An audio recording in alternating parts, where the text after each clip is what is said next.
जयराम इत्यादि जो आंदोलन कर रहे थे इस चीज़ को लेके, तो क्या उसको आप राजनीतिक एजेंडा मानते हैं? मैं उसको जेएमएम की तरफ से तो राजनीतिक एजेंडा मानता हूं, लेकिन जयराम महतो या कुछ और लोग हो सकता है सारी चीज़ों को ठीक नहीं जानते हैं, संविधान व्यवस्था को नहीं जानते हैं, झारखंड हाईकोर्ट के फैसले के ऑर्डर को नहीं पढ़े हैं। देखिए, झारखंड और बृहद झारखंड की मांग खतियान आधारित नहीं थी। इस मांग के पीछे आदिवासी मूलवासियों की जो झारखंडी भाषा संस्कृति, जातिगत सूची, ये आधार था, जिसको हम लोग उपराष्ट्रीयता या सब नेशनलिटी कहते हैं। झारखंड के बगल में बंगाली सब नेशनलिटी, उड़िया सब नेशनलिटी, बिहारी सब नेशनलिटी है।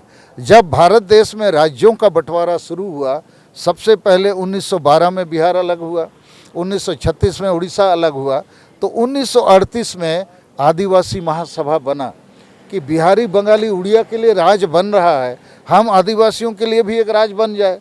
तो उस राज की परिकल्पना जब उठी, तब देखा गया कि झारखंड के साथ साथ जो छत्तीसगढ़ है वहाँ के 2 जिले सरगुजा और रायगढ़, उड़ीसा में केवंझर, मयूरभंज, और वैसे ही बंगाल में पुरुलिया, बांकुड़ा, मिदनापुर, ये कंटिगुअस एरिया की भाषा संस्कृति, जातिगत सूची, उनका रहन सहन बंगाली, बिहारी, उड़िया से अलग है।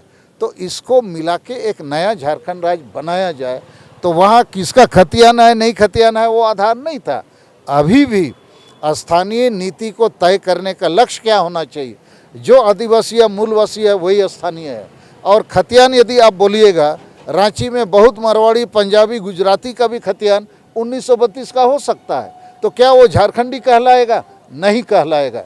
झारखंड से 150 साल पहले मुंडा, उरांव, संताल असम की चाय बागानों में चले गए, अंग्रेज उसको ले गया, उसको अब खतियान मांगिएगा तो दे सकता है, लेकिन वो झारखंडी है।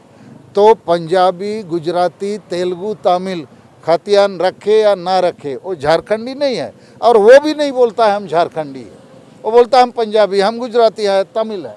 तो ये खतियान जो है ये सही नहीं है। अंग्रेज लोग खतियान बनाना शुरू किया, 200 साल भारत में था, तो भारतीय हुए क्या? नहीं हुए। खतियान से अंग्रेज भी भारतीय नहीं हुए, चूँकि उनकी भाषा, संस्कृति और जाति अंग्रेजी थी।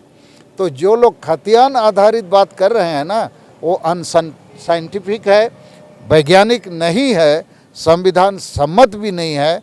भारत देश आज़ाद होने के बाद 26 जनवरी 1950 से संविधान लागू हुआ है, तो आप कोई भी ऐसी नीति नहीं बना सकते हैं जो संविधान सम्मत नहीं होगा।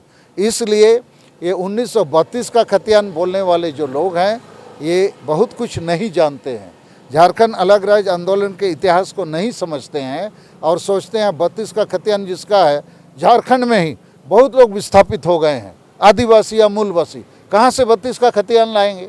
बहुत लोगों के पास ज़मीन नहीं है, कहाँ से खतियान लाएंगे? तो वो लोग क्या गैर झारखंडी हो गए?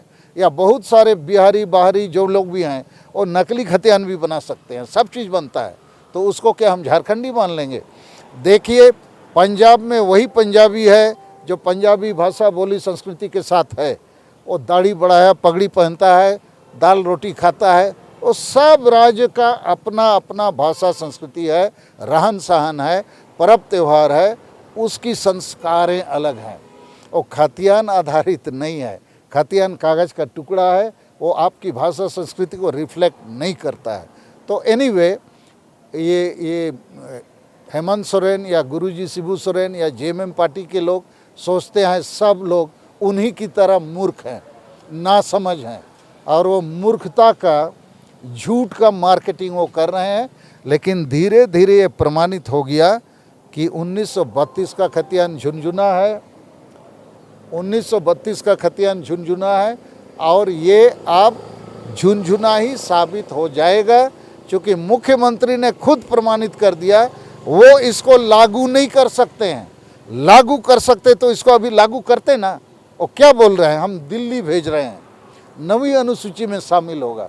माने इसको बोलते हैं अंग्रेजी में ब्लेम गेम। हमने तो भाई कर दिया, अब बीजेपी दिल्ली सरकार समझे, तुम लोग हमको और एक बार वोट दो। तो हम लोग के पास अभी समय है पूरा 2023। मुझे लगता है ये लूट झूठ और भ्रष्टाचार वाली सरकार किसी की भी हो, हम उनके खिलाफ आदिवासी समाज को खड़ा करेंगे। और यहाँ 5 मार्च को 2023 को मोराबादी मैदान में आदिवासी बचाओ महारैली का आयोजन हो रहा है। हम इसका समर्थन करते हैं, क्योंकि आदिवासी को बचाने के लिए कोई भी संगठन, कोई भी नेता, कोई भी पार्टी कुछ काम करेगा, आदिवासी सेंगेल अभियान सालखन मुर्मू साथ देगा। और हम सबसे भी अपेक्षा करेंगे, हम लोग को एक दूसरे को साथ देना है।